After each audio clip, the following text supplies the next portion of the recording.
Retrouvez un nouvel épisode des Gauchos chaque premier dimanche du mois sur Deezer, Spotify, Apple, YouTube et toutes les plateformes de podcast. Bonne écoute à tous.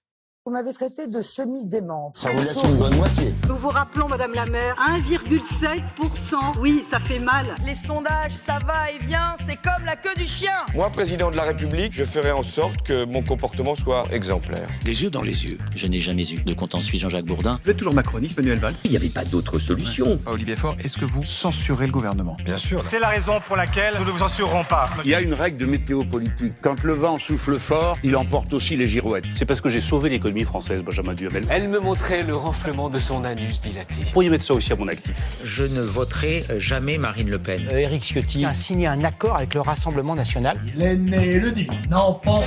S'il retourne en Afrique, ça me rajeunit. C'est alors que j'ai des amis arabes et dont ma meilleure amie qui est tchadienne. Quelle indignité. Essayez de dire qu'Éric Zemmour est raciste. Éric Zemmour est raciste. Benjamin Duhamel. J'aime le couscous. On n'en attendait pas moins. Viens là, Robert. Reviens, voilà. J'ai dit à ma femme, fais les valises, on rentre à Paris.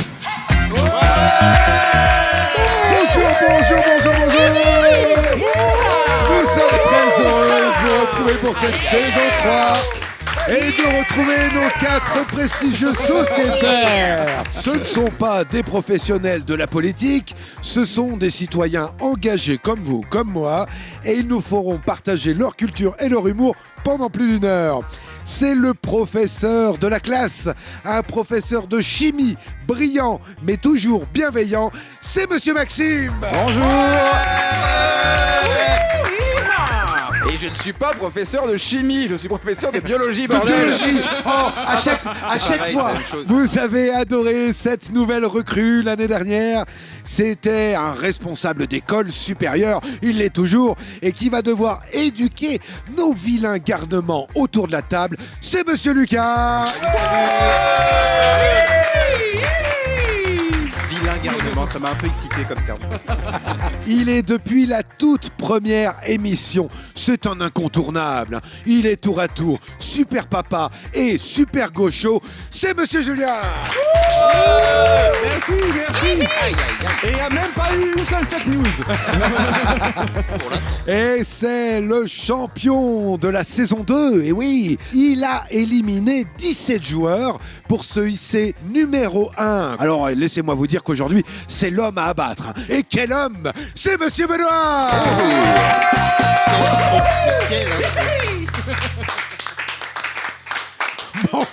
Bonjour les amis. Quel bonheur de vous retrouver dans cette émission inédite. Pour ceux qui découvrent notre émission, et il y en a toujours, on vous rappelle que les Gauchos, c'est un jeu autour de l'actualité politique où nos 4 invités vont essayer de remporter le plus de points possible. Le dernier dimanche du mois, c'est le best-of à ne pas manquer. Et Dieu sait que les conneries ont fusé depuis 3 ans. C'était la semaine dernière. Et aujourd'hui, c'est le premier dimanche du mois. C'est de l'inédit, c'est du grand spectacle. Et pour cause, puisque nous avons 4 sociétaires hauts en couleur, c'est notre cadre dans le milieu digital et grand vainqueur de la saison 2, c'est Monsieur Benoît. Merci. Macroniste de la première heure. Et macroniste. Cherchez l'intrus. Monsieur Benoît, alors, ça fait quoi quand même d'avoir tout raflé dans la saison 2 ? J'ai l'habitude, donc ça me fait plus grand-chose à faire. Et est-ce que vos concurrents vous font peur un peu aujourd'hui ? Ça va. Il n'y a pas ni Monsieur Banquier, ni Madame Cathy. Donc... N'importe quoi. C'est un peu vrai. Et attention, Monsieur Banquier, Madame Cathy, qu'on retrouvera le mois prochain. Le plus tard possible, en tout cas. Le plus tard possible. Alors, vous les avez déjà tous éliminés l'année dernière. Je disais que c'était une sorte de petite promenade pour vous. Est-ce que vous avez exposé votre trophée peut-être à la maison ? J'avoue que je me souviens même plus ce que c'était. Entre nous, il n'y en avait pas. C'est ce qui me semblait. J'aurais pu faire semblant. Ça explique cela. Eh ben oui, on est de gauche, les poches sont vides, les caisses aussi. Ça me fait le lien. Notre podcast est régi par une association. L'association Coup de Pouce, qui nous aide à payer les micros, les logiciels, des locations. Et qui dit association, les amis, dit qu'on a besoin de vous, on a besoin de vos dons pour nous aider à poursuivre cette émission. Vous avez un lien là, en dessous de la vidéo, en dessous de votre podcast. Il est là, il suffit de cliquer pour nous soutenir et on compte sur vous. le sarcoton. C'est comme le sarcoton, voilà. en fait, ça.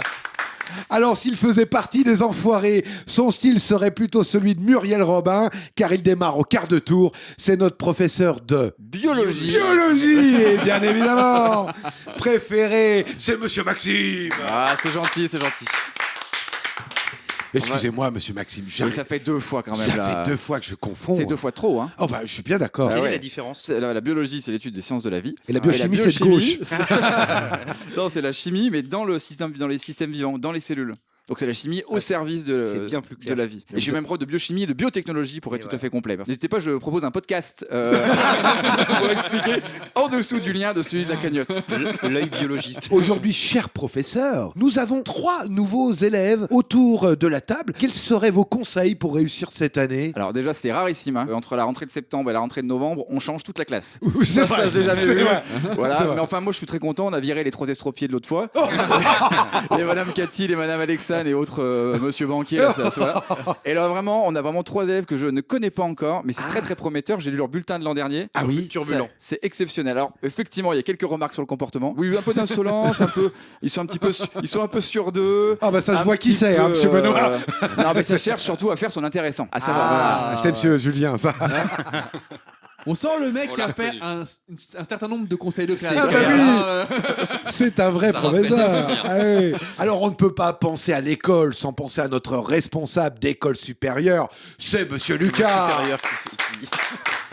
Eh ben non, vous savez ce qu'attendent les auditeurs, Monsieur Lucas. Ouais, c'est que vous nous des racontez. insultes. Ouais, alors, Ah non, moi je suis venu dans la bonne DA du coup.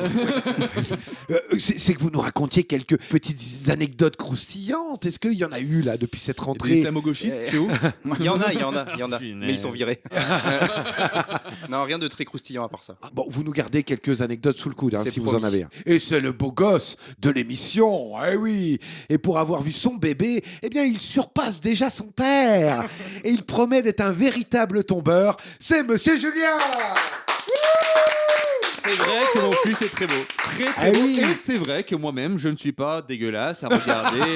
Mais tu n'es pas qu'un physique. Je ne suis pas qu'un physique, Non, je ne merci. crois pas. Comment ça se passe, la parentalité, Monsieur Julien? C'est fatigant, Ah. d'autant plus que j'ambitionne de continuer à militer à côté et de travailler, donc j'ai plus tant de temps pour me reposer. Mais j'ai vu que votre bébé, qui a quelques mois, hein, vous l'avez déjà emmené dans une manifestation. Ouais. J'ai vu ça. C'est sans doute le plus jeune militant de France. Il a 3 mois. Et si votre fils vous disait plus tard, dans quelques années, qui va voter Marine Le Pen, qu'est-ce qu'on fait? Ça y est, il a fait un AVC. Il a fait un AVC, là. Ah oui, oui. Bon, pas d'inquiétude, Monsieur Julien. On sait qu'avec vous, il sera biberonné à l'humanisme et à la fraternité. Alors, Monsieur Julien, qu'on va retrouver également pour une nouvelle chronique. Absolument. Eh oui, ça sera dans 20 minutes. Hein. On va ouvrir la partie 2 de l'émission avec ça. Bon, avant de parler partie 2, on va peut-être commencer la partie 1 de cette émission. Et ça commence tout de suite avec la manche 1. C'est les citations de l'actu. Les citations de l'actu, 3 questions qui ont fait la grande... Attends, non, ça va pas recommencer. Mais si, ça faisait longtemps qu'on les avait pas eu. Oh, les yay.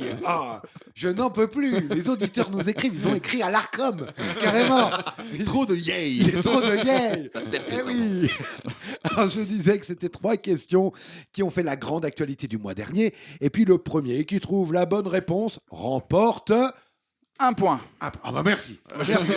J'avais décroché. Moi. Ouais, j'avais parti déjà. Comme à chaque fois, il faut compter sur le C'est une corps scientifique. professoral. Ouais, voilà, bien sûr. Eh oui, Et pourtant, Monsieur Maxime. Il y en a un qui suit. Ouais, il fait des sciences, hein, c'est pour ça. Il a des C'est pour capacités ça. en C'est 1 mathématiques. point, c'est 2 points, et après c'est 3 points. Et après c'est même 4 points, et x2 non. c'est 8 points. Eh ben voilà. Mais voilà, Allez. c'est carré, c'est net. Quelqu'un qui suit. Ça a été réfléchi, on dirait. Le mec est prof de sciences. Hein. Eh oui. Non, quelqu'un qui écoute, ça fait du compter bien jusqu'à un quatre. petit Sacrée peu tronche. dans cette émission. Alors, question 1, et on va commencer fort avec toute cette pagaille à l'Élysée. Hein, Ah bon? que Macron a été pathétique dans ses choix, dans ses discours, dans ses propositions. Et le premier à en subir les conséquences, c'est Sébastien Lecornu. Biscornu. Le nouveau ministre. Je n'en peux plus de cette blague. Hein. Le biscornu, j'ai l'impression d'avoir des vieux gauchos qui font... Vous connaissez ces vieux gauchos qui font des blagues partout. Partout. C'est biscornu, c'est le premier sinistre. Je n'en peux plus. Je n'en peux plus. Désolé, je suis dans le milieu. Vous êtes vieux J'ai déjà. des blagues, Vous êtes déjà vieux, monsieur Julien. Alors, je vous disais, oui, le nouveau Premier ministre. Alors, je vais vous demander pourquoi, pendant toute une semaine, la presse nous a parlé en boucle du fameux Henri Queuille. C'est sûr que la presse nous a parlé pendant une semaine en boucle. Exactement. Je sais. Si. Henri Queuille. Parce que c'est lui qui a eu le mandat de Premier ministre le plus court. Oh, bonne réponse de Monsieur Maxime. Monsieur Maxime, quelle grosse culture. Quelle grosse culture. Oh là là. Culture pareille. Monsieur Maxime, impressionnant. Ah oui. Je le savais, oui. Bravo. C'était le deuxième gouvernement d'Henri Queuille, Henri Queuille II, comme un peu... non, on va pas dire biscornu, j'en peux plus. Donc Henri Queuille II, sous la 4e République. C'était du 2 au 4 juillet 1950, 2 jours, lundi, mardi... Au revoir. Et ça dégage. Ça a été assez expéditif. C'est un CDD. En cause, une partie de l'Assemblée qui a fait tomber ce gouvernement. Alors, ce n'est pas le seul, puisque quelques années auparavant, là on est sous la 3e République, c'était le tour de Frédéric François Marsal. Qui n'a rien à voir avec le chanteur. Voilà, rien à voir avec le chanteur Frédéric François. Pas la même époque. Nous sommes en 1924, on le nomme président du Conseil. C'était un petit peu comme Henri Queuille qui était président du Conseil des ministres. Comprenez, malgré les différences entre les républiques, comprenez que président du Conseil des ministres, c'est le chef des ministres, donc l'équivalent du Premier ministre. Moi j'ai décroché. Wow. C'était long pour arriver jusque-là. Mais le prof a dit oui, donc c'est bon pour moi.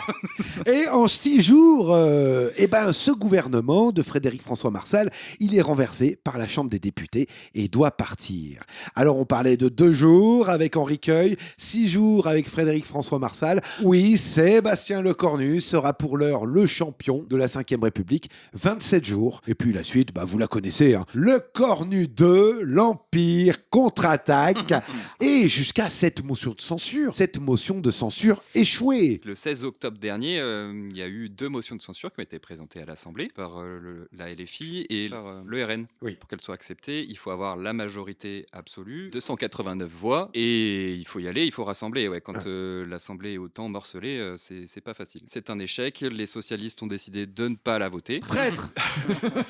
On peut le dire. Donc sur les 69, on a quand même eu 7 courageux ont voté PS, voter la motion de censure, mais ça n'aura pas suffi. De s'affranchir de la ligne fort et de dire non, nous on ne le vote pas. Bravo d'ailleurs. On peut les applaudir d'ailleurs. Bravo. Je pensais pas applaudir des membres du PS. J'ai mal au ventre. J'ai moyen d'applaudir très fort. Cette émission a changé. Quand les membres du PS se rebellent et deviennent un peu pour la gauche de rupture, on peut que les accueillir quand même, les gars. Ouais. On a déjà vu On a déjà payé pour voir, merci. Alors, une question 2. Le mois dernier, c'était une grande première puisqu'un ancien président, Nicolas Sarkozy, a été emprisonné. Ah oui. Là, ça va. Et on accueille. Ah oui, quand Quelle même. indignité, quand même. Quand même. Association de malfaiteurs, Ouh, ça fait mal ce tampon, voici ce qui a été acté par la justice. Association de malfaiteurs. Une justice qui a été remise en cause pendant plusieurs semaines par la droite, par l'extrême droite. Là, ça a été le défilé sur tous les plateaux. Ça a été quand même assez abject. Et puis, complément d'enquête qui nous révèle que Sarkozy, avant sa condamnation, et ça va être ma question, qu'a fait Sarkozy juste avant de partir en prison? Il a rencontré Macron. Alors, oui, mais il y a encore mieux que ça. Chose Eh oui. Un truc personnel? Oui, quand même. Il a été au restaurant, non? C'est à son initiative, pas loin. Ouais, ça doit être un truc. Pas loin.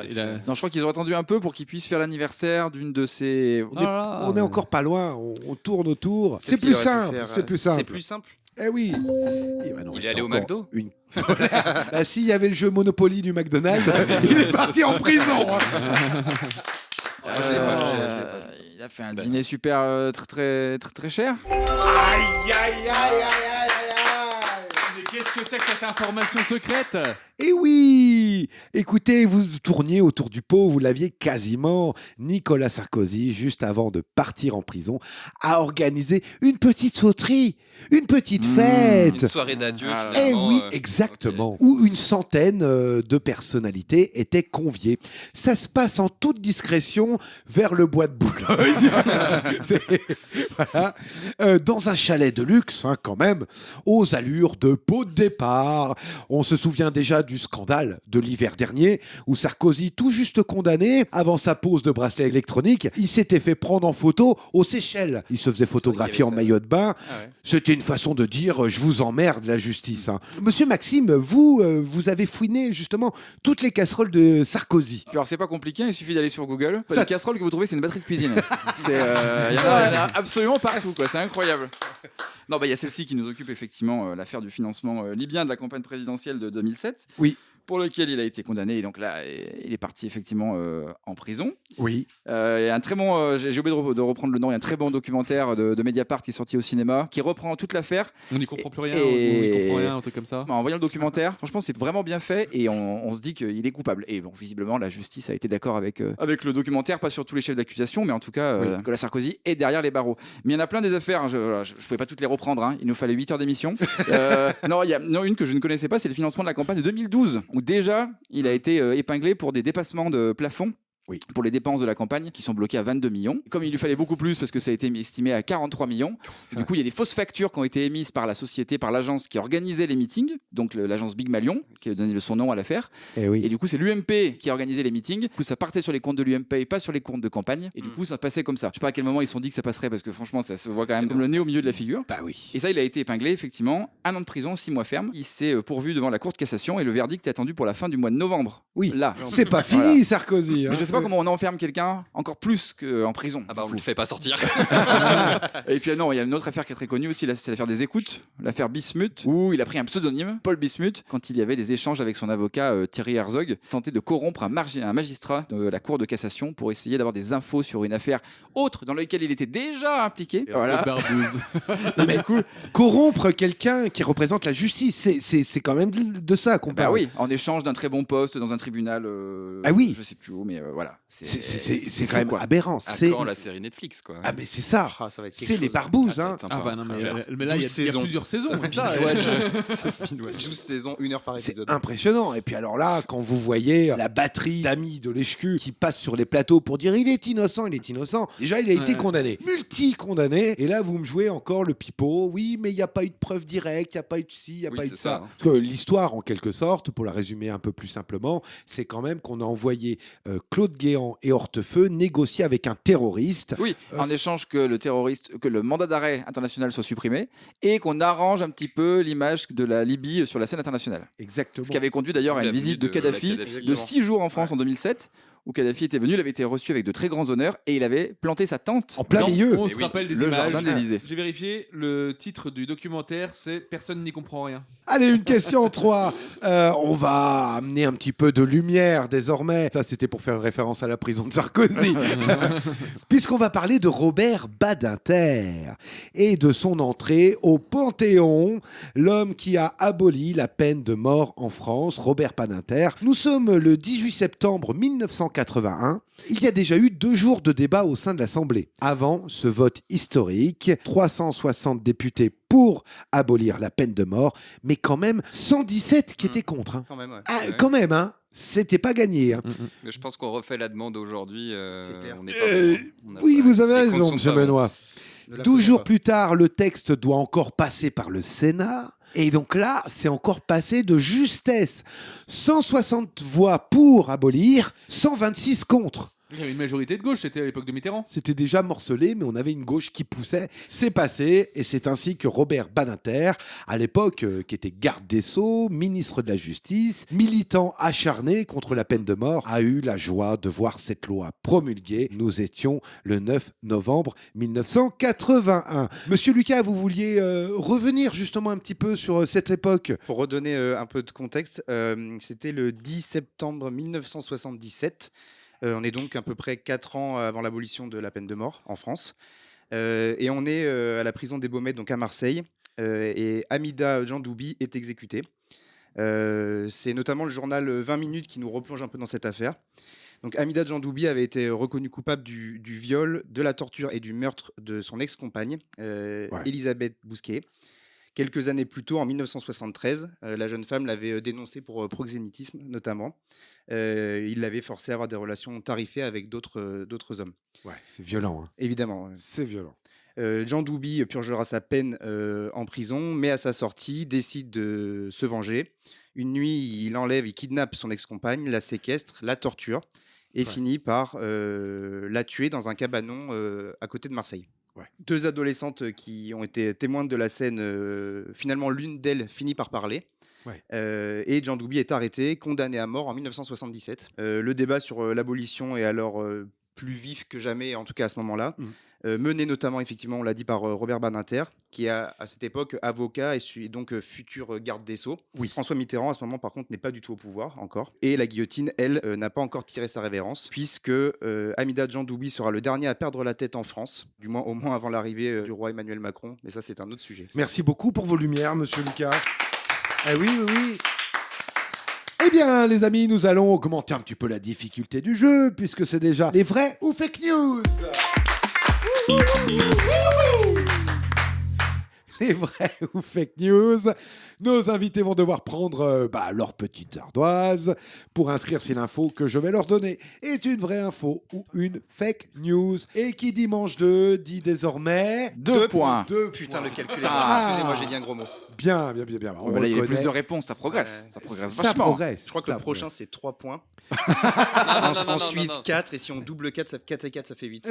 Voilà, monsieur Lucas qui m'écoute, ça j'aime bien. Ça. C'est bien, Voilà. c'est bien. C'était pédagogique, hein, monsieur Maxime. Alors, question 1, nous allons parler de l'homme d'affaires d'extrême droite, Vincent Bolloré. J'allais dire la gaffe. Bip, bip.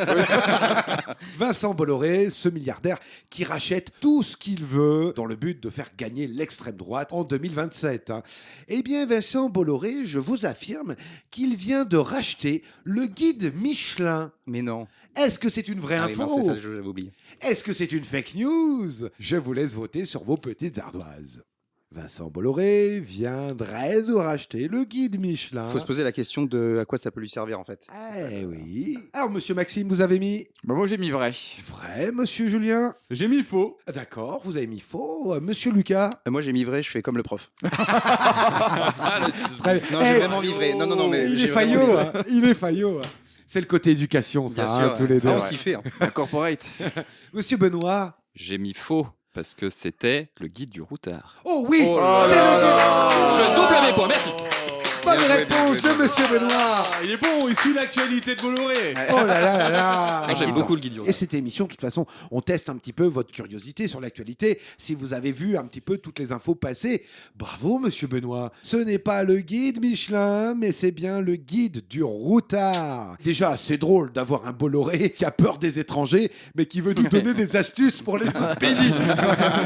J'avoue. Le Huffington Post nous détaille. Le groupe détient désormais la Bible française des Globetrotters. Depuis sa création, c'était en 1973, il s'est écoulé plus de 55 millions d'exemplaires du guide du routard.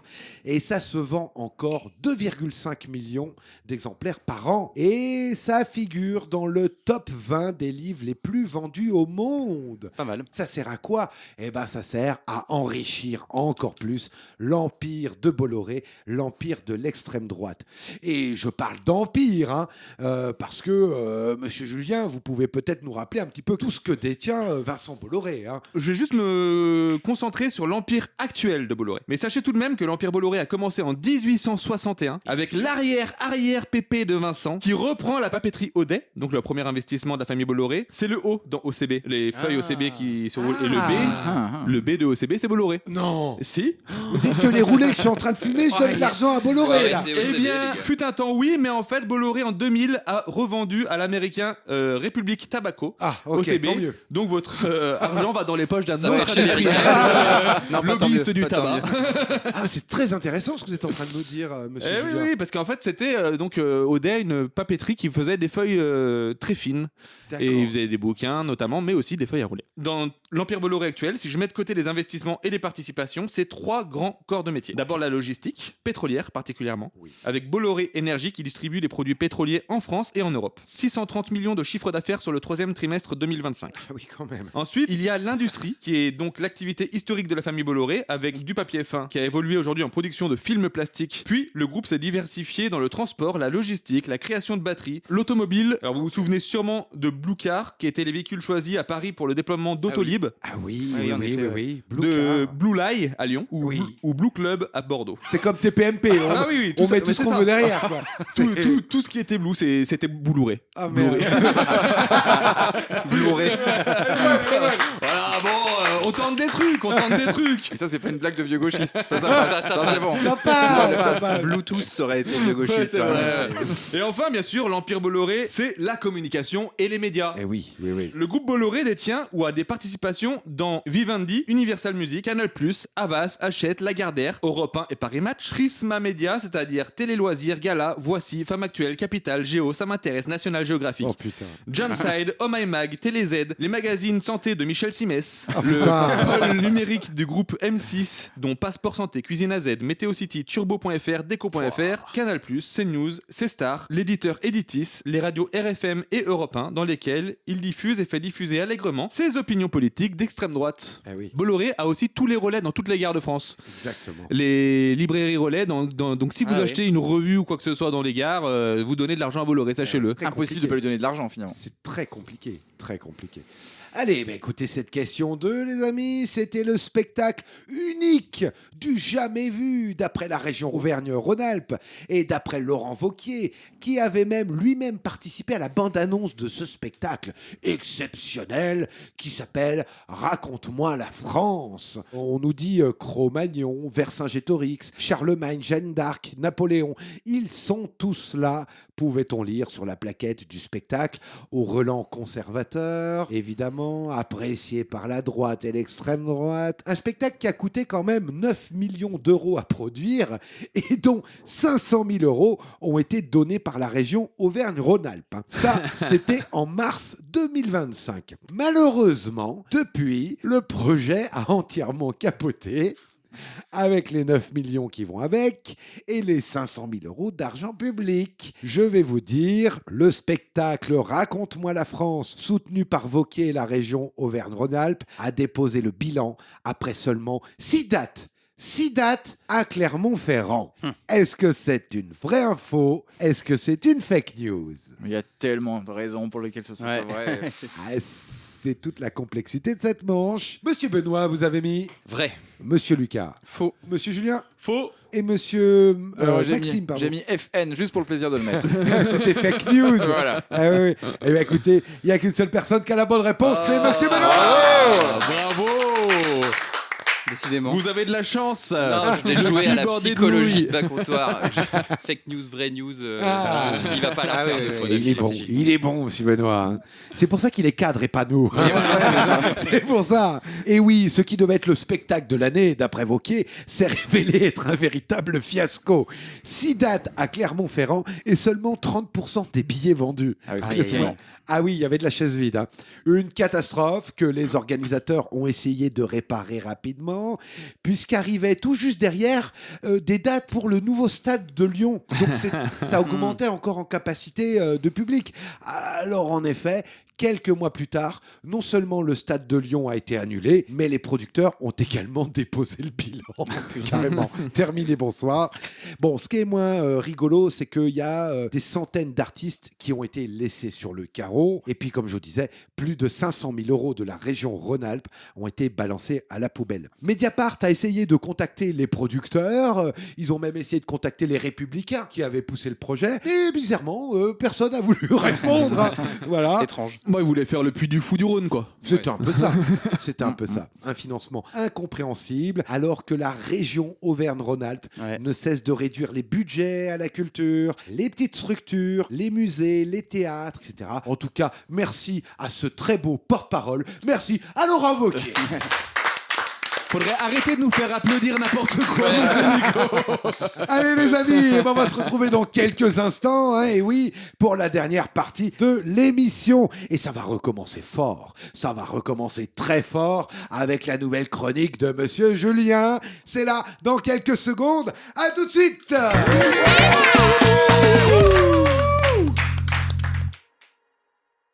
Les Gauchos, c'est une association de bénévoles non professionnels qui tente de porter une voix différente de celle des grands médias. Votre aide nous est alors précieuse pour soutenir financièrement notre démarche, notre association et notre indépendance. Cliquez sur le lien juste en dessous de votre podcast. Merci de nous retrouver dans cette partie de Les Gauchos avec aujourd'hui Monsieur Julien, Monsieur Lucas, Monsieur Benoît et Monsieur Maxime.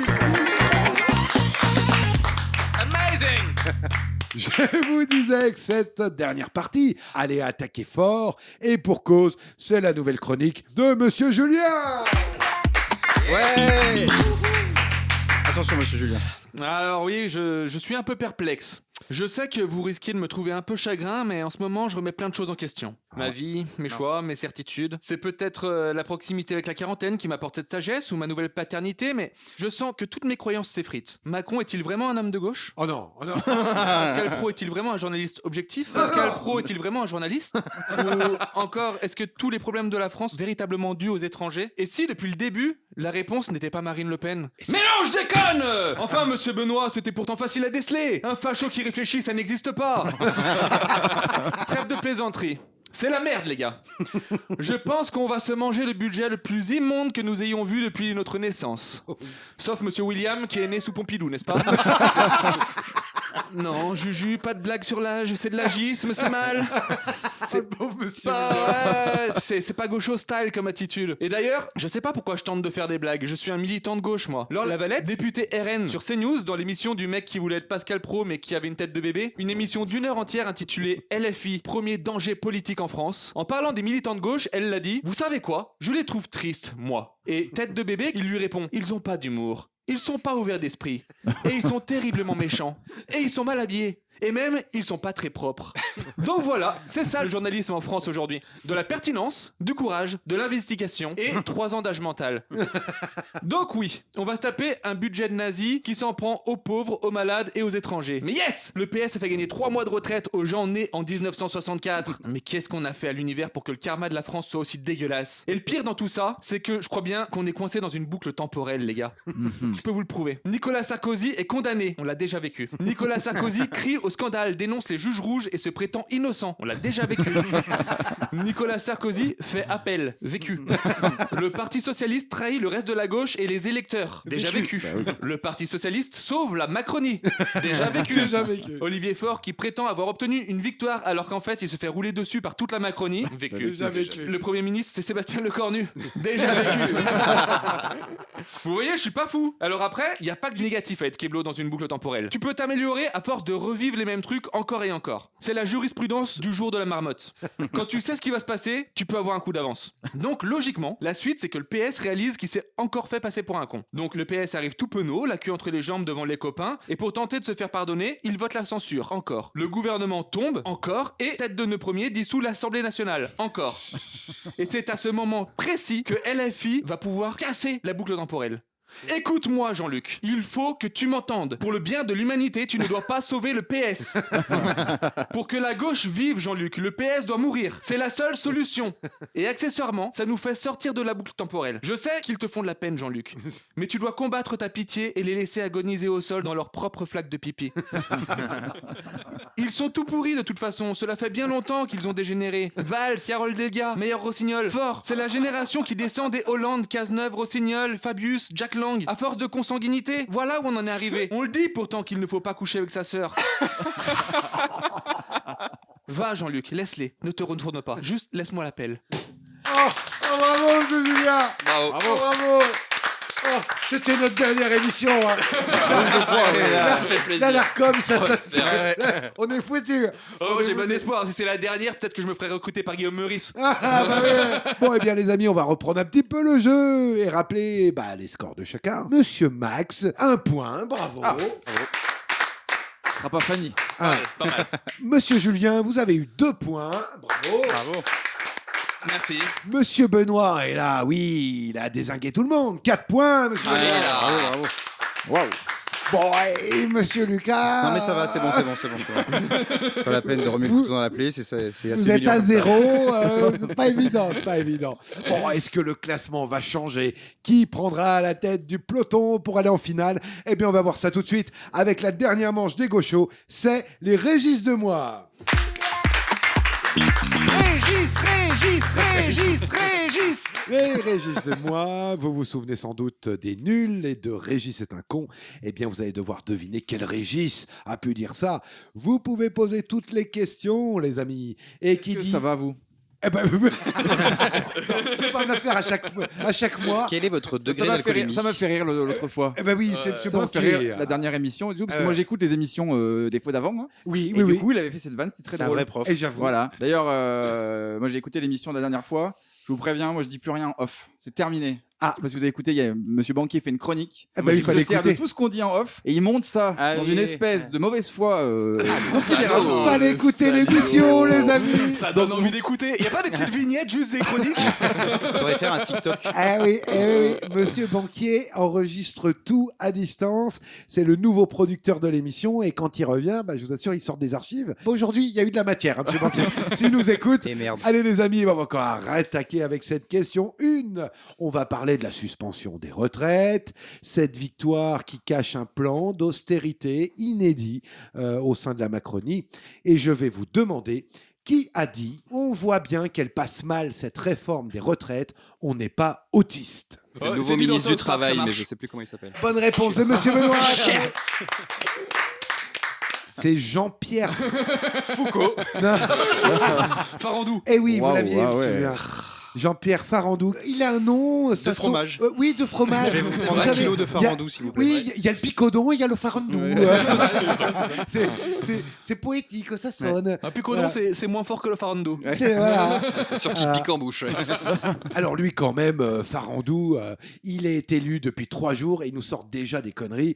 On n'est pas autiste, ce qui sous-entendrait que les autistes, ils comprennent rien. Monsieur Julien, vous vouliez peut-être reparler du prochain budget à l'Assemblée nationale. Oui, alors je vais vous parler donc du Parti Socialiste. Je suis obligé de rentrer un peu dans la technique parlementaire. Pour faire passer cette loi de suspension de la réforme des retraites, le Cornu a choisi de l'inclure dans le PLFSS, donc le projet de loi de finances sur la sécurité sociale. Oui. Le problème, c'est que quand on y réfléchit un peu, il était impossible de le faire passer. En effet, si on la passait comme une loi normale, d'abord on la vote à l'Assemblée, ensuite ça va au Sénat, mais au Sénat, la droite est majoritaire, donc ça ne passe pas. Retoqué, oui. Ça finit dans ces cas-là en commission mixte paritaire où sont réunis des gens du Sénat, des gens de l'Assemblée en égale proportion, si bien que la majorité est de droite. Et du coup, c'est pas voté. Autre possibilité, il faut savoir qu'il y a un délai pour voter le budget. Au bout de 70 jours, si le budget n'est pas adopté, le gouvernement peut l'adopter par ordonnance, sans vote de sa copie initiale. LFI se met alors à parler de la fameuse lettre rectificative. Il s'agit en fait de la possibilité de modifier le projet de budget initial pour y ajouter la suspension de la réforme des retraites. Si bien que si le délai législatif imparti est dépassé, il y a bien la suspension. Le PS réclame donc cette lettre rectificative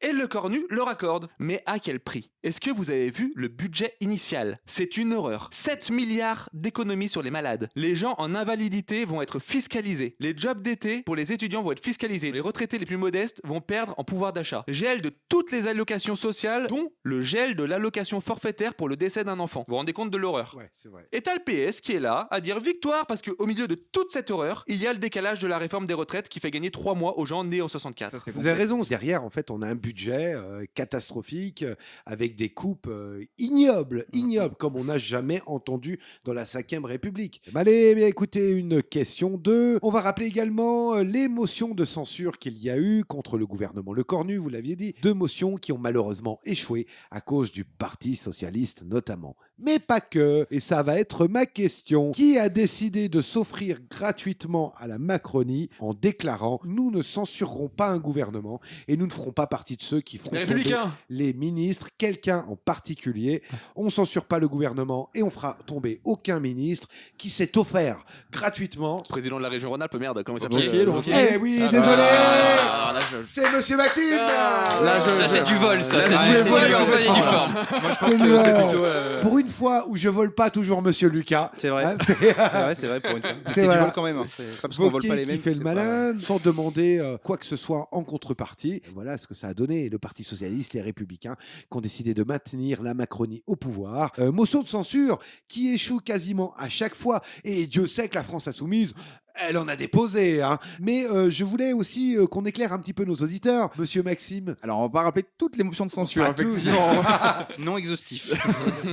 Imaginez qu'on est peut-être à 150 aujourd'hui à peu près de motions de censure, Oui. dont une majorité qui a effectivement été déposée dans les dernières années. C'est assez facile à déposer, parce qu'il faut 10% des députés qui soient d'accord pour déposer une motion de censure. Mais effectivement, c'est peu efficace, hein, ça va rarement au bout, parce que pour la voter, ça a été rappelé en début d'émission, il faut que 50% des députés votent pour, tout l'hémicycle confondu, qu'ils soient présents ou pas présents. Ouais. Il n'y a que 2 exemples. Finalement, depuis 1958, depuis la Ve République. Ah, il n'y en a que 2. Exactement. C'est pour ça qu'on peut s'arrêter un instant sur chacun. Le premier, c'était en octobre 62. L'Assemblée nationale débat du suffrage universel direct pour le président de la République. Et il y a 58% de l'Assemblée qui vote pour, ce qui entraîne la démission du gouvernement de Georges Pompidou. Bon, en même temps, ensuite, De Gaulle a dissous l'Assemblée.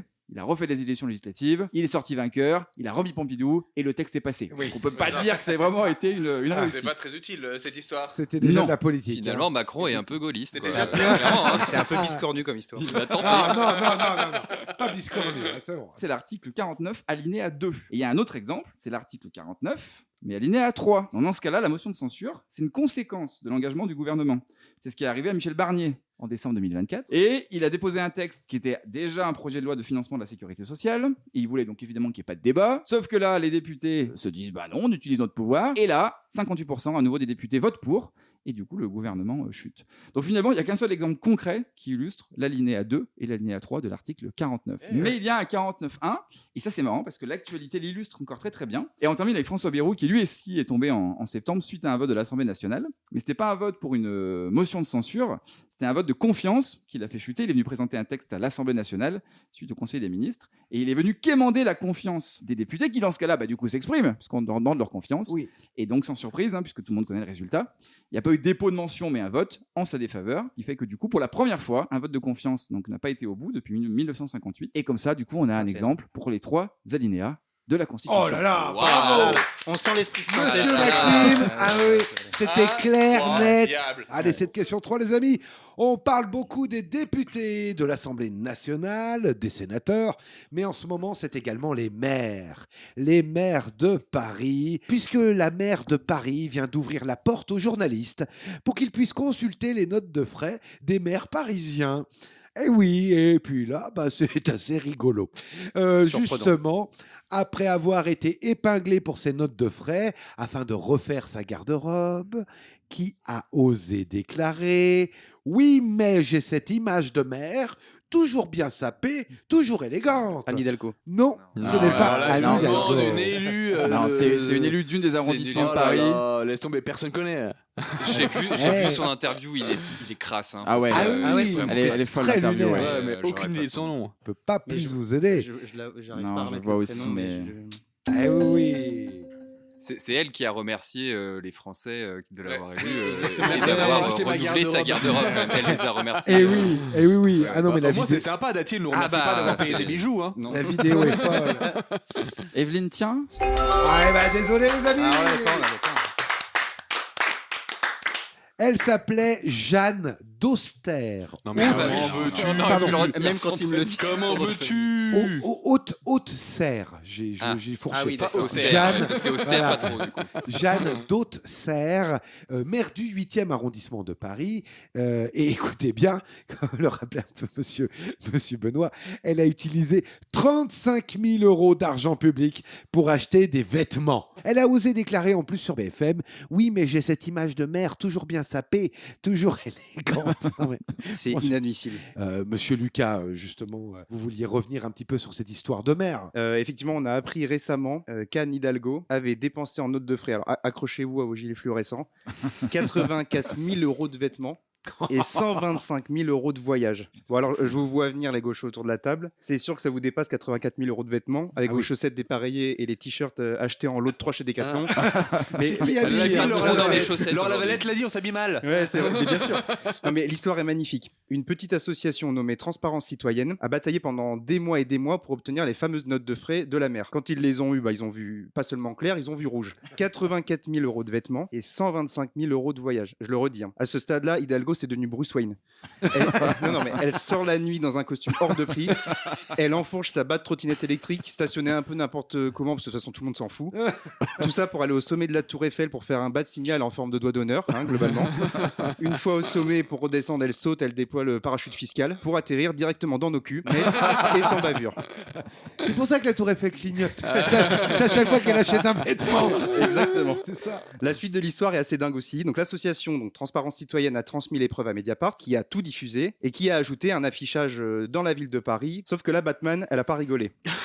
200 000 euros d'amende pour avoir affiché ses dépenses dans la rue. On peut féliciter d'ailleurs Anne, c'est le seul moment de l'année où la mairie de Paris a fait respecter la propreté. C'est vrai, c'est vrai. On en rigole, mais c'est grave. En France, la transparence, ça coûte plus cher que la corruption. Alors si vous voulez aider cette association, Transparence Citoyenne, tapez leur nom sur Google ou Twitter. Bravo.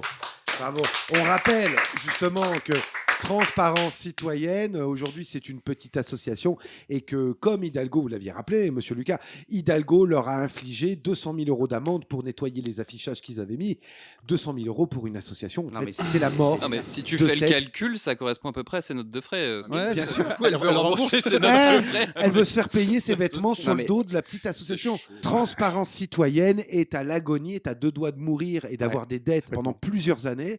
Ils disent que ça représente plus de 5 ans en fait de leur petit budget d'association. Donc vraiment, si vous voulez les soutenir, vous l'avez rappelé, faites des dons, essayez de vous manifester, essayez de voir comment vous pouvez aider, parce qu'on a besoin de gens comme ça, de lanceurs d'alerte. Merci, Transparence Citoyenne. Eh bien les amis, l'heure est grave, l'heure est très très grave, puisque c'est l'heure de la question qui tue.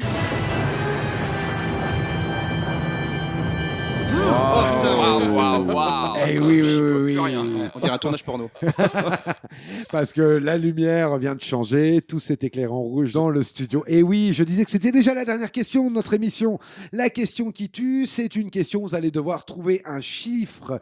Et celui qui se rapproche de la réponse marque 4 points. Et si c'est le chiffre exact, ce qui est très rare, là c'est carrément 8 points. Alors pourquoi la question qui tue? Parce que, disons-le clairement, c'est la question qui va tuer vos adversaires. Nous sommes à 30 secondes de la finale. C'est le moment de marquer 4 points ou 8 points d'un coup. Elle va être plus qu'importante. Nous allons parler d'écologie avec ce rapport qui vient de tomber, le rapport de l'ONG Envol Vert, avec des résultats édifiants. Combien d'hectares de forêts sont détruits par an à l'autre bout du monde, rien que pour nourrir les Français? Je vous laisse écrire ça sur vos petites ardoises. C'est pas facile. Et alors, monsieur Maxime, vous avez mis combien? On a fait des propositions.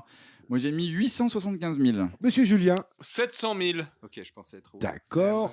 Monsieur Lucas? Moi, j'ai mis 1,3 million. Monsieur Benoît? Je pensais être très très haut, mais en fait non, 200 000. 200 000, écoutez, il y a une personne qui se rapproche. Ce n'est pas un tout pile, C'était très compliqué pour avoir les 8 points d'un coup, mais néanmoins, il va marquer 4 points d'un coup. C'est monsieur Benoît. Allez là 137 800 hectares. D'accord, le tout pile va le chercher là. Oui. Alors, c'est un calcul de Madame Cathy qui m'a aidé à faire cette émission. C'est l'équivalent de 23 terrains de foot par heure. Par heure. Par heure, à l'autre bout du monde, on déforeste rien que pour nourrir la France. Sachez qu'à l'année, c'est 17 fois la taille de Paris. Non, mais c'est fou. Non, mais vous vous rendez compte? Ça me vous donne rendez faim, compte? ouais. Et de... ce qu'ils vont pas entendre, quand même. En numéro 1, et de très loin, c'est le soja. Le soja qui détruit le Brésil. En numéro 2, c'est le cacao qui détruit la Côte d'Ivoire. La forêt a disparu à 90% en Côte d'Ivoire, rien que pour le cacao. Et ensuite, on retrouve le caoutchouc, le café, l'huile de palme et également le cuir de bœuf. De quoi faire réfléchir quant à notre consommation, quoi faire réfléchir également la COP 30 qui va se tenir là dans peu de temps, mi-novembre. Ça va se passer en Amazonie. Eh bien les amis, nous sommes aux portes de la finale et seuls les deux meilleurs autour de la table vont s'affronter. Je vais alors demander... Je pense que c'est moi. Je pense que j'ai un score qui déboîte là. Non mais vous faites pas chier avec la finale, je m'en charge. On va peut-être être surpris, hein. On va peut-être être surpris. Je vais demander les scores à notre huissier de justice d'extrême droite, c'est Maître Connard. On va dire au revoir à Monsieur Lucas avec 0 points. Désolé, Monsieur Lucas. 0, c'est très bas. C'est très bas, 0. Avec 2 points, on va dire au revoir à Monsieur Julien. Désolé. Il s'est fait voler, c'est excellent. Laurent Wauquiez, c'était le mien. Ça, c'est vrai, clairement le tien. En fait. Et donc, la finale va opposer 4 points contre Monsieur Maxime et 11 points contre Monsieur Benoît.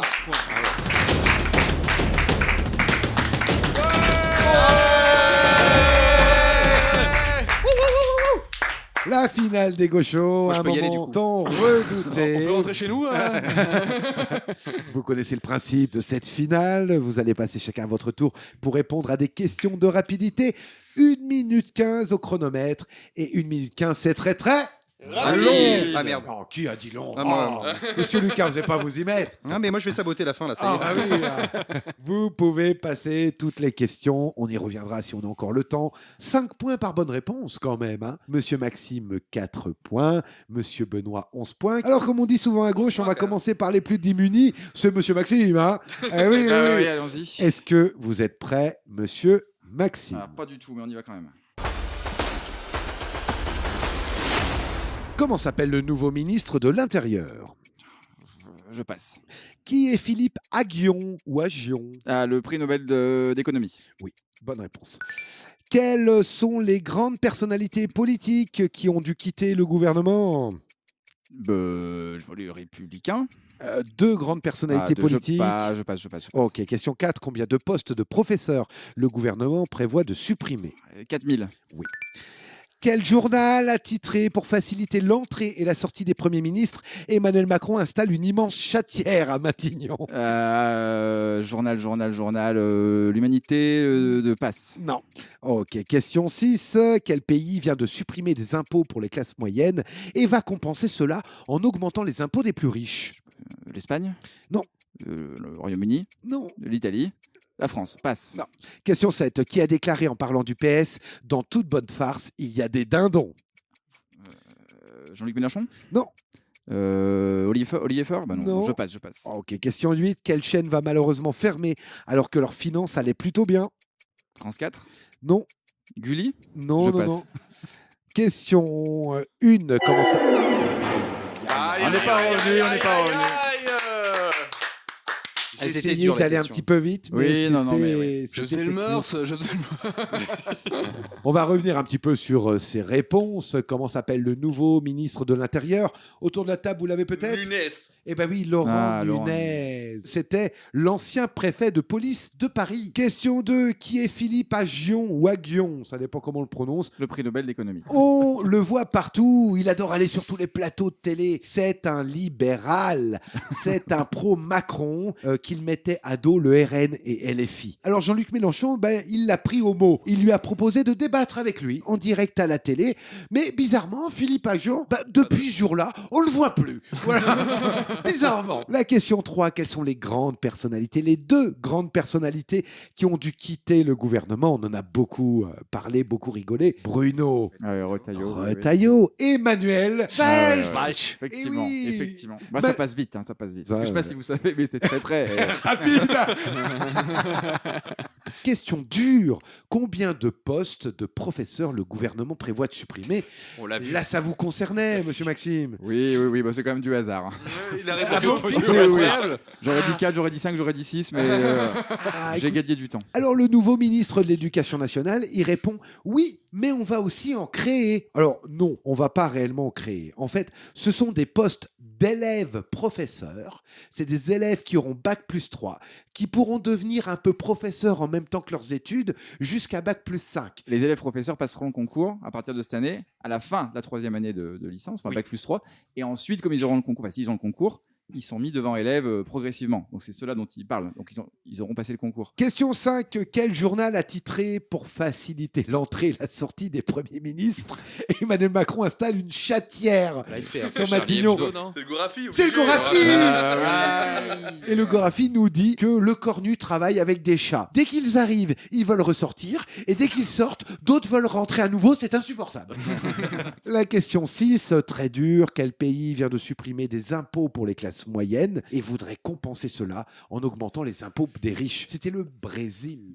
Question 7. Qui a déclaré en parlant du PS, vous étiez pas loin, monsieur Maxime, dans toute bonne farce, il y a des dindons. C'était pas Mélenchon, c'était son numéro 2, Manuel Bompard. Il est très bon, Bompard. Il est très Bompard. Et la question 8. Quelle chaîne va malheureusement fermer alors que leurs finances allaient plutôt bien? Game One. Exactement, monsieur Benoît. On va vous lire en fait le texte de l'œil gauche, nos partenaires d'ailleurs qu'on peut applaudir, qui font la revue de presse sur les réseaux sociaux et qui ont fait un très bon texte. Ils écrivaient: fondée en 98, la chaîne française Game One, modeste et animée par une véritable passion, est devenue un repère pour les fans de jeux vidéo. Avec des moyens limités, un plateau minuscule et de reportages réalisés à la débrouille, son équipe incarnait pendant 27 ans une forme de résistance dans un paysage télévisuel toujours plus capitaliste. Aujourd'hui absorbée par Skydance et Paramount, l'équipe, restée à taille humaine, peine à comprendre les raisons derrière cette restructuration. Animateur des premiers jours, journaliste, technicien, avait su maintenir la chaîne grâce à une passion débordante, un renouvellement ingénieux et une profonde chaleur humaine. Parvenant à satisfaire les gamers avec un budget restreint, Game One avait réussi le pari de générer plus de 2 millions d'euros de bénéfices par an pour le groupe, prouvant qu'une télévision différente et passionnée pouvait encore prospérer. Et l'œil gauche conclut: en vain. Une grosse pensée aux équipes de Game One. Eh bien les amis, on va passer attention à notre champion qui a 11 points d'avance. Top. Qui a déclaré: lorsqu'une majorité est battue, on ne la revoit pas. Il n'y a qu'en France où on voit réapparaître les mêmes visages. Jean-Luc Mélenchon? Non. Passe. Question de qui va bientôt être à la tête de la SNCF. Passe. Question 3. Qui va racheter une partie du journal de Valeurs Actuelles? Bolloré? Non. Passe. Question 4. Pourquoi 1700 personnes ne pourront pas travailler dans le secteur de l'enfance? Non, passe. Qui a essayé de faire sauter sa condamnation face au Conseil d'État? Marine Le Pen. Oui. Question 6. Pourquoi a-t-on reparlé récemment du youtubeur Ego et de sa vidéo L'usine à trombone? Aucune idée, passe. Question 7. Qui a confondu au JT de 20h les deux professeurs assassinés, Samuel Paty et Dominique Bernard? Passe. Question 8. Qui a supprimé discrètement des subventions aux maisons pour les personnes handicapées en Île-de-France? Anne Hidalgo? Non. Ok, question 1. Qui a déclaré: lorsqu'une majorité est battue, on ne la revoit pas. Il n'y a qu'en France on voit réapparaître les mêmes visages. Bompard, Tondelier, non. Rousseau, non, passe. Ok, qui va bientôt être à la tête de la SNCF? J'en sais rien, moi. Aïe, aïe, aïe, aïe, aïe, aïe. Merci, monsieur Benoît. C'était compliqué aussi. Eh bien, écoutez, qui a déclaré: lorsqu'une majorité est battue, on ne la revoit pas. Il n'y a qu'en France où on voit apparaître les mêmes visages. C'était un peu piégeux de ma part. C'était le Cornu lui-même. Eh oui. C'était une archive qui date, mais on voit comment il a bien changé depuis qu'il a été élu. Non, mais qui va bientôt être à la tête de la SNCF? Jeanne Castex. Ah bon? Je l'avais pas. Non, bah non. Ah, vous êtes passé à côté complètement. La question 3, vous allez avoir les boules, monsieur Benoît, parce que vous l'aviez sur le bout de la langue, mais vous ne l'avez pas dit jusqu'au bout. Qui va racheter une partie de journal du Valeurs Actuelles? Pierre-Édouard Stérin. Et oui, vous l'aviez. Ouais. Pierre-Édouard Stérin. Et oui, encore un milliardaire d'extrême droite, Stérin. C'est le directeur des Smartbox. On vous le rappelle, hein. Si vous décidez d'acheter ça à Noël, week-end en yourte. Voilà. Exactement. Et qui a tout un projet officiel pour faire gagner l'extrême droite en France. Question 4, et là, elle n'était pas évidente. Pourquoi 1700 personnes ne pourront pas travailler dans le secteur de l'enfance ? Vous avez peut-être entendu cette info, sinon on va vous le rappeler, c'est lié à la pédocriminalité. C'est un nouveau dispositif de l'État qui vient d'être mis en place sur les casiers judiciaires liés à la pédocriminalité. C'est ce qu'explique le journal Libération. Désormais, lorsque quelqu'un voudra travailler dans le secteur de l'enfance, il va devoir fournir obligatoirement un certificat d'État prouvant qu'il n'a eu aucun problème, aucun casier judiciaire, aucun fichage lié à la pédocriminalité. Et grâce à ce nouveau dispositif, écoutez bien, il y a eu 1700 personnes qui viennent d'être recalées pour travailler dans la petite enfance. Écoutez bien, la suite va être glaçante. Sur ces 1700 personnes obligées de fournir un certificat, il y a eu 1300 personnes qui travaillaient déjà dans la petite enfance. 1300 personnes qui avaient un lien avec la pédocriminalité en France, qui ont été retoquées parce qu'ils avaient déjà en fait un lien et qu'on va dire la communication administrative et entre les entreprises ne se faisait pas. Non mais c'est glaçant cette info. Alors c'est quand même une très bonne chose, mais c'est quand même assez aberrant que en 2025, on soit obligé de mettre pour la première fois en France... c'est dingue que ce soit pas le cas depuis longtemps en fait. Évidemment. La question 5, qui a essayé de faire sauter sa condamnation au Conseil d'État? Vous l'avez dit, Marine Le Pen. Eh oui. N'oublions pas qu'elle a fait appel, qu'il va y avoir un nouveau procès.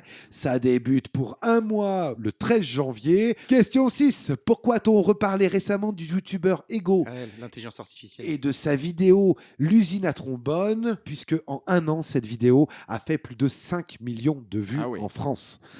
C'est une vidéo qui explique la façon de fonctionner des IA et comment ça pourrait devenir dangereux. Question 7, qui a confondu, Monsieur Benoît? Qui a confondu? Il y avait des grosses pistes. Au JT de 20h, qui a confondu deux professeurs? Et oui, qu'elle a confondu Samuel Paty et Dominique Bernard. Et puis écoutez, comme il y a une bourde tous les mois, on attend le mois prochain. Voilà. Et la dernière question, qui a supprimé discrètement les subventions aux maisons pour personnes handicapées en Île-de-France? Valérie Pécresse. MDPH, Maison départementale des personnes handicapées, vont se voir supprimer des aides de la région Île-de-France. Valérie Pécresse et ses amis vont retirer des aides qui finançaient du matériel, des véhicules équipés, des accompagnants pour tous ceux qui étaient touchés par le handicap. Ils n'avaient auparavant que 6 € de reste à charge. C'est pour vous dire que la région était plus qu'impliquée. Mais aujourd'hui, c'est 2 millions d'euros que Pécresse décide d'enlever pour le budget 2025-2026 lié à ces maisons en lien avec le handicap. Alors la région explique que son aide n'était pas obligatoire, oui, sauf que en même temps, elle continue de financer le fameux lycée Stanislas, lycée plus que polémique, et puis elle finance également des caméras de surveillance. Et ça non plus, c'était pas très obligatoire. Alors je tiens à remercier Madame Cathy qui m'a aidé à préparer cette émission, qu'on peut applaudir. Dieu sait que l'actualité a bougé tous les jours, donc ça lui a donné quand même des sacrées soirs froides. Je remercie également Monsieur Julien qui a brillamment revêtu la casquette de chroniqueur. Oh yeah. Et j'ai dû réécrire ma chronique sur le PS également. Eh oui, parce que tout bouge. Ça change tous les jours. Et avant de vous dire au revoir, je rappelle que dans 3 semaines, c'est le best-of d'Ego Show à ne pas louper et que la prochaine émission inédite, c'est le 7 décembre. Ça sera la dernière de 2025 et ce sera une émission spéciale femmes. Pour ceux qui se sont dit, oh là là, on a eu que des hommes aujourd'hui, nous aurons 4 très grandes personnalités, à commencer déjà par Madame Alexandre et son franc-parler, Madame Cathy et sa culture, le grand retour de l'année de Madame Lucille que vous avez adoré la saison dernière, et puis une nouvelle recrue, vous l'avez un petit peu entendu dans cette finale au mois de juillet, elle viendra faire sa grande entrée dans l'émission. C'est Madame Valérie, qu'on embrasse. Et oui. Bisous. Valérie Pécresse, qui donc a enlevé des subventions aux handicapés.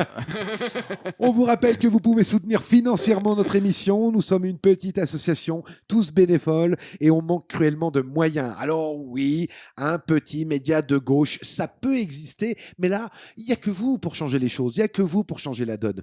Vous avez un lien sous le podcast pour que notre émission puisse continuer en 2026, mais pas que. Et bien maintenant, les amis, on va voir un petit peu qui a remporté cette émission des Gauchos. Ça va, on sait, hein. Et le grand gagnant des Gauchos aujourd'hui est... Monsieur Benoît! Et nous, les amis, on se retrouve le 7 décembre. Et d'ici là, restez informés. La séance est suspendue. Les Gauchos, c'est une association de bénévoles non professionnels qui tente de porter une voix différente de celle des grands médias. Votre aide nous est alors précieuse pour soutenir financièrement notre démarche, notre association et notre indépendance. Cliquez sur le lien juste en dessous de votre podcast.